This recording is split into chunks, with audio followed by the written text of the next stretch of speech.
Israel மீது Iran கை வைக்காம இருக்குதுன்னு சொன்னா அதுக்கு ஒரே காரணம் மொசாட். இன்னைக்கு ஈரானுக்கும் இஸ்ரேலுக்கும் நேரடியாக ஒரு யுத்தம் ஏற்பட்டா இந்த யுத்த களத்துல இஸ்ரேலுக்கு ஆதரவாக அமெரிக்கா களத்துல நிற்கும். ஏன் ஈரான அமெரிக்கா இருக்குது, ஏன் இஸ்ரேலுக்கு தன் நேரடியான ஆதரவை தெரிவிச்சு கொண்டிருக்கின்றதுக்கு பின்னுக்கு மிகப்பெரிய ஒரு மர்மமே இருக்குது. அதாவது இஸ்ரேலுண்ட திட்டமிடப்பட்ட ஒரு சதியே பின்னுக்கு இருக்குது.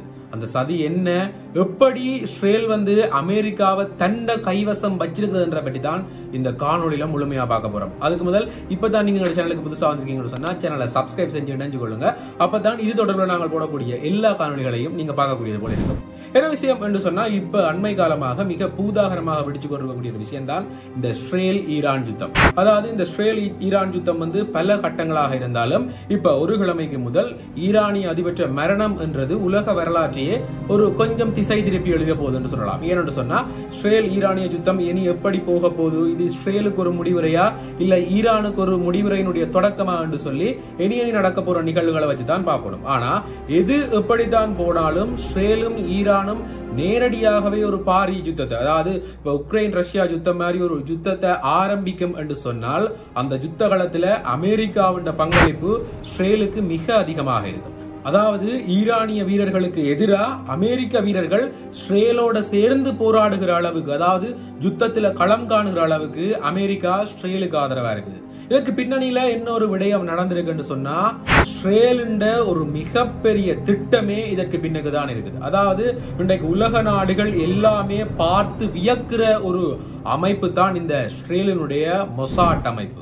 உலகத்துல எத்தனையோ மிகப்பெரிய ஆபரேஷன்ஸ வெற்றிகரமா செஞ்சு முடிச்சிருக்கிறதும், வேற எந்த அமைப்பாலையும் நெச்சு கூட பார்க்க முடியாத விடயங்களை மிக சிம்பிளா செஞ்சிருக்கிறது தான் இந்த மொசாட். மொசாட் பற்றி பல பேர் கேள்விப்பட்டிருப்பீங்க, எந்த அளவு தூரம் மிக பலம் பொருந்திய ஒரு உளவு அமைப்பு என்று சொல்லி. ஆக அப்படிப்பட்ட இந்த அமைப்பு ஈரானுக்கும் அமெரிக்காவுக்கும் இடையில பிளவை தோற்றுவிச்சது மட்டும் இல்லாம இப்ப அமெரிக்கா ஈரான் மேல விதிச்சிருக்கக்கூடிய இந்த பொருளாதார தடைக்கு பின்னுக்கும் இவர்கள் தான் இருக்கிறார்கள். என்ன நடந்திருக்கு என்று சொன்னா, 2015ஆம் ஆண்டு இந்த ஈரானோட அமெரிக்கா ஒரு ஒப்பந்தம் செய்து, அமெரிக்கா மட்டுமில்ல அமெரிக்காவோட கூட்டாக சேர்ந்து 5 நாடுகள், அதாவது சைனா, ஜெர்மனி, பிரான்ஸ், அமெரிக்கா, இந்த ஐரோப்பிய ஒன்றியம், இவ்வளவு நாடுகளும் சேர்ந்து ஈரானோட ஒரு ஒப்பந்தம் செய்கிறார்கள், அணு ஆயுத ஒப்பந்தம். அதாவது JCPOA என்று சொல்லப்படுகிற joint comprehensive plan of action என்று சொல்கிற ஒரு ஒப்பந்தத்தை அமெரிக்கா உட்பட 5 நாடுகள் ஈரானோட செய்யுது. அப்ப இந்த ஒப்பந்தத்திற்கு பிறகு இஸ்ரேலுக்கு ஒரு பதட்டமான நிலவு உருவாகுது. எப்படி என்று சொன்னா, ஈரானோட அமெரிக்கா போன்ற உலக நாடுகள் எல்லாமே நல்ல நட்பை பாராட்டுமா இருந்தா அது எங்களுக்கு மிகப்பெரிய ஆபத்தா முடியும். ஏனென்று சொன்னா, ஈரான் ஒரு உறங்குகிற சிங்கம், அதை எழுப்பி விட்டா இருக்கக்கூடிய அரபு நாடுகள் எல்லாமே ஈரானுக்கு ஆதரவாகத்தான் நிற்க போகுது. ஆக இப்படி ஒரு நிலைமை வந்தா எங்களுடைய நிலைமை கவலைக்கிடமாக மாறிவிடும் என்று சொல்லி போட்டு இஸ்ரேலுடைய மொசாட் அமைப்பு ஒரு பிளான் செய்யுது. அதாவது இந்த ஈரான உலக நாடுகள்கிட்ட இருந்து தனிமைப்படுத்தணும். அந்த பிளானுக்காக மொசாட் அமைப்பு மிகப்பெரிய ஒரு திட்டத்தை தீட்டி அதுல வெற்றியும் கண்டிருக்குது. அது என்ன விஷயம் என்று சொன்னா, இந்த ஈரான் 2015க்கு முன்னுக்கு, அதாவது 2003, 2004 காலப்பகுதிகளில் இருந்தே இந்த அணு ஆயுதங்களை தயாரிக்கிறது, அது சார்ந்த ஆராய்ச்சிகளில் ஈடுபட்டு கொண்டு வந்தது. ஆக இப்படி இருக்கேக உலக நாடுகளுக்கு ஈரான் ஒரு பொய் சொல்லி இருந்தது, நான் எந்த விதமான அணு ஆயுத தயாரிப்பிலையும் ஈடுபடையில, அது சார்ந்த எந்த முயற்சிகளும் நான் மேற்கொள்ளலை என்று சொல்லி ஈரான் ஒரு ஸ்டேட்மெண்ட் விட்டிருந்தது. இதற்கு பிறகுதான் இந்த 5 நாடுகள் ஈரானோட கைச்சாத்திட்டு இருந்தது. ஆக மொசாட்டுக்கு தெரியும், இல்ல ஈரான்ல அணு ஆயுத தயாரிப்பு நடவடிக்கைகள் நடக்குது, அதற்கான ஒரு சில தயாரிப்பு முயற்சிகள் அங்க நடந்து கொண்டிருக்குன்னு சொல்லி. ஆக இவற்றை வெளி உலகுக்கு எப்படியாவது கொண்டு வரணும் என்று சொல்லி மொசாட் அமைப்பு முடிவு செய்யுது. அப்ப இதை வெளியில கொண்டு வரணும் என்று சொன்னா ஈரான்ல ஒரு பதட்ட நிலை ஏற்படுத்தணும். அப்பதான் இந்த மொசாட் ஈரானுக்குள்ள இலகுவாக தங்களோட வேலைகளை பார்க்க முடியும். அப்ப இதற்கு இந்த மொசாட் அமைப்பு 3 ஒரு திட்டத்தை வகிக்குது. எப்படி என்று சொன்னா, முதலாவது விஷயம் ஈரானை கைப்பற்றணும், அதாவது நேரடியான மோதல்ல ஈடுபட்டு ஈரானை கைப்பற்றணும். 2வது விஷயம் ஈரான்ல ஆட்சி மாற்றத்தை கொண்டு வரணும். 3வது விஷயம் ஈரான்ல இந்த அணு ஆயுத சோதனைகளுக்கு உதவக்கூடிய விஞ்ஞானிகள், அதாவது சயின்டிஸ்ட கொல்லணும். 3 திட்டங்களை இஸ்ரேலினுடைய மொசாட் அமைப்பு வகுக்குது. அப்ப இந்த 3 திட்டத்துல முதல் 2மே வேலைக்காகாது. ஏனென்று சொன்னா ஈரானோட நேரடியாக போர்ல ஈடுபட்டு இஸ்ரேலால ஜெயிக்க இயலாது. 2வது விஷயம், ஈரான்ல ஆட்சி மாற்றத்தை கொண்டு வர இயலாது. அப்ப 3வதாக இருக்கக்கூடியதான் மிக இலகுவானது, அதற்கு உதவக்கூடிய விஞ்ஞானிகளை கொலை செய்யறது.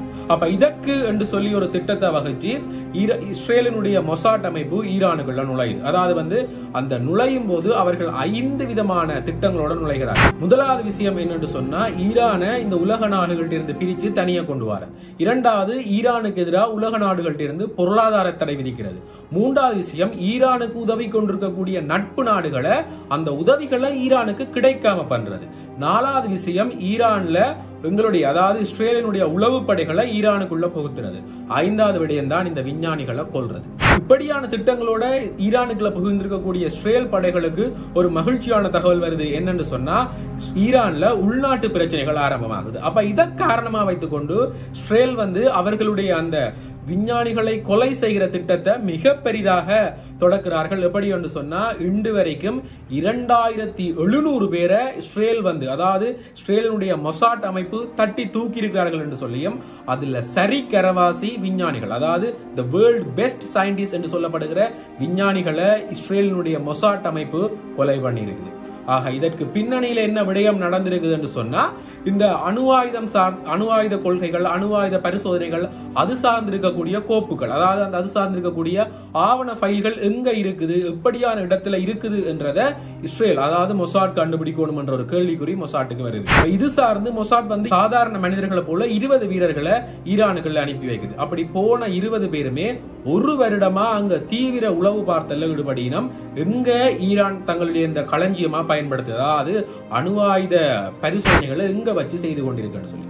அப்ப இப்படி இருக்க ஒரு கொஞ்சம் பேர்கள், அதாவது ஈரான்ல இருக்கக்கூடிய மக்கள், அங்க இருக்கக்கூடிய அதிகாரிகள், வேலை செய்யக்கூடிய நபர்கள் என்று சொல்லி கொஞ்சம் பேரா மனம் மாற்றி அவர்களை தங்கட பக்கம் இந்த மொசாட் அதிகாரிகள் இட்டுக்கொள்ளினோம். எப்படி என்று சொன்னா, அவர்கள் மொசாட்டுக்கு உதவுற மாதிரி துப்பு கொடுக்கிறேன்னு சொல்வார்கள். அப்படி கொடுக்கிற மாதிரி மொசாட் அதிகாரிகள் மாற்றிக்கொள்ளினோம். அப்ப இப்படி எல்லாம் போய்கொண்டிருக்க மொசாட் அதிகாரிகளுக்கு ஒரு துப்பு கிடைக்குது.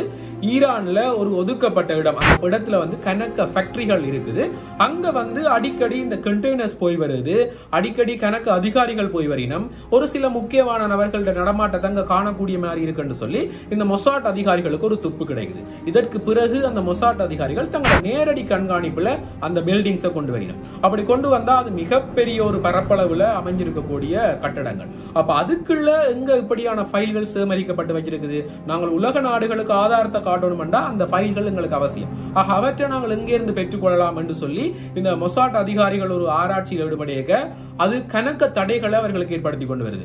அப்ப இவர்கள் ஒரு விடயத்தை யோசிக்கணும் அப்படின்னு சொன்னா, நாங்கள் அங்க இருக்கக்கூடியவர்களை எங்களுக்கு சாதகமா செயற்பட வைச்சா இவற்றை இலகுவாக எடுத்துக்கொள்ளலாம் என்று சொல்லி அந்த கட்டடங்களுக்குள்ள வேலை செய்யக்கூடியவர்களை அவதானிச்சு, அவர்கள் யார் அங்க வேலை செய்கிறது, எந்த ஷிப்ட்ல யார் வேலை செய்யறது, வெளியில செக்யூரிட்டி யார் நிக்கிறது, எத்தனை செக்யூரிட்டி மேர் நிக்கிறோம், மார்னிங் ஷிப்ட் யாருக்கு, நைட் ஷிப்ட் யாருக்குன்னு சொல்லி கணக்க தகவல்களை திரட்டி அங்க உள்ளுக்கு வேலை செய்யக்கூடிய கன பேருக்கு பணங்கள், பெண்கள் என்று சொல்லி கணக்க விதத்தில் ஆசை காட்டி தங்கள பக்கம் இந்த மொசாட் அதிகாரிகள் ஈர்த்துக் கொள்றார்கள். அப்படி ஈர்த்து கொண்ட பிறகு அவர்களோட உதவியோட அந்த ஆவண கோப்புகள் எங்க இருக்கு என்று சொல்லியும், அதற்கான பாதைகள், அதற்கான திறப்புகள் எல்லாம் என்னென்று சொல்லியும் இந்த மொசாட் அதிகாரிகள் கண்டுபிடிச்ச பிறகு 2018ஆம் ஆண்டு ஜனவரி மாதம் அவ்வளவு ஃபைல்களையும், கிட்டத்தட்ட 500 ஃபைல்கள் இந்த ஏவுகணைகள் சார்ந்து, அதாவது அணு ஆயுத ஏவுகணைகள் சார்ந்து 16 சீடிகளை கைப்பற்றி கொண்டு இஸ்ரேலுக்கு நாடு திரும்பினோம். அப்ப இப்படி நாடு திரும்பின பிறகு சரியா 2018ஆம் ஆண்டு ஏப்ரல் மாதம் 30ஆம் தேதி இஸ்ரேலினுடைய அதிபர் நெதன்யாகு எல்லா நாட்டுக்கும் ஒரு அறிவிப்பு வர்றார், நான் ஒரு பிரஸ் மீட் செய்ய போறேன் என்று சொல்லி. அப்ப அந்த பிரஸ் மீட்டுக்கு அங்க இருக்கக்கூடிய எல்லா தகுதி வாய்ந்த அதிகாரிகளும் வரையினம். அந்த எல்லாரும் வந்தா பிறகு நெதன்யாகு மேடையில தோன்றார். அந்த மேடையில ஒரு ஸ்லைட் ஷோ வருது, ஈரான் லைட், அதாவது ஈரான் உங்கள்ட்ட பொய் சொல்லி இருக்கு என்று சொல்லி. அப்ப அங்க என்ன விடயம் காட்சிப்படுத்தப்பட்டிருக்குன்னு சொன்னா, ஈரான் 2003ஆம் ஆண்டில இருந்தே அணு ஆயுத பரிசோதனைகள்ல ஈடுபட்டது என்று சொல்லியும், இதற்கு பின்னணியில இவ்வளவு விஞ்ஞானிகள் இருந்தவர்கள் என்று சொல்லியும், இந்த காரணத்துக்காக நாங்கள் இவ்வளவு விஞ்ஞானிகளையும் கொலை பண்ணியிருக்கிறோம் என்று சொல்லியும் இஸ்ரேலினுடைய மொசாட் அம்பலப்படுத்துது உலக நாடுகளுக்கு. அப்ப இதை தொடர்ந்து அமெரிக்கா ஈரான் மேல மிகப்பெரிய ஒரு கோபத்தை வெளிப்படுத்துது. எப்படி என்று சொன்னா, ஈரான் மேல பொருளாதார தடை விதிக்குது. அவர்கள் செய்திருக்கக்கூடிய அந்த ஒப்பந்தத்தை அப்ப அமெரிக்க அதிபராக இருந்திருக்கக்கூடிய டொனால்ட் ட்ரம்ப் கேன்சல் பண்றார். இஸ்ரேலினுடைய கனவு நனவாகுது. அதாவது அமெரிக்காவையும் ஈரானையும் பிரிச்சு விட்டாச்சு. அப்ப பிரிச்சதுதான் இன்று வரைக்கும் இவர்கள் இருவருமே ஒன்று சேரல. அதற்கு பிறகும் இந்த இஸ்ரேலினுடைய மொசாட் நிக்காம இன்னும் ஒரு வேலை செய்திருக்கு அப்படின்னு சொன்னா இந்த ஈரானுடைய அணு ஆயுத பரிசோதனைக்கு உதவி இருக்கக்கூடிய இந்த ஹெட் சயின்ஸ் என்று சொல்லப்படுகிறவர், அதாவது இந்த ஹெட் சயின்டிஸ்ட 2020ஆம் ஆண்டு ஒரு மர்மமான முறையில், அதாவது ஆக்களை இல்லாம தானியங்கி மூலம் வெடிக்கக்கூடிய ஒரு துப்பாக்கியை பயன்படுத்தி கொலை பண்ணியிருக்கிறார்கள். அது ஒரு மிகப்பெரிய ஸ்டோரி. எப்படி அந்த தாக்குதல் நடந்தது என்பதை பற்றி எவருமே இல்லாம ஒரு 10 வீரர்கள் மூலம் ஒரு துப்பாக்கியை கொண்டு போய் அங்க ஒரு சாலையோரத்துல செட் பண்ணி கிட்டத்தட்ட 8 மாதம் உளவு பார்த்து அந்த சயின்டிஸ்ட் எதால வருவார் எதால போவார் என்ற உளவுகளை தெரிஞ்சு கொண்டு அந்த சயின்டிஸ்டுடைய கார் வருகிறது. அந்த காருக்குள்ள அந்த சயின்டிஸ்டுக்கு ஆதரவாக 12 வீரர்களும் அந்த சயின்டிஸ்டுடைய மனைவி குழந்தைகள் எல்லாம் இருக்கிறோம். எவர் மேலேயுமே குண்டுகள் படாம அந்த சயின்டிஸ்ட் மேல மட்டும் குண்டுகள் பட்டு இறக்குற மாதிரியும் அந்த துப்பாக்கி அவரை சுட்டா பிறகு அந்த துப்பாக்கி தானே வெடிச்சு சிதறுகிற மாதிரி உள்ளுக்கு வெடிமருந்துகளோட செட் பண்ணி ஒரு தாக்குதல் நடத்தி இருக்கிறார்கள். அந்த தாக்குதல்ல அந்த ஈரானுடைய ஹெட் சயின்டிஸ்ட் மரணமாகிறார்.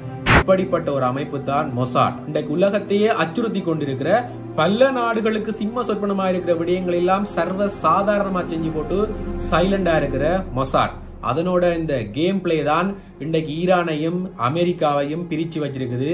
நாளைக்கு ஒரு யுத்தம் தோன்றினா இஸ்ரேலுக்கு ஆதரவா அமெரிக்கா நிக்கிறதுக்கும் இதுதான் மிகப்பெரிய ஒரு காரணமா இருக்குது. இந்த மொசாட்டினுடைய நடவடிக்கை பற்றி எவ்வளவு ஒரு பிரில்லியண்டான பிளான், எவ்வளவு ஒரு பிரில்லியண்டான கேம் பிளே என்றதை பற்றி நீங்கள் என்ன நினைக்கிறீங்கள் என்றதை பற்றி கமெண்ட் பண்ணுங்க. இது போல இன்னும் ஒரு காணொளியில் உங்களை சந்திக்கிறேன். நன்றி.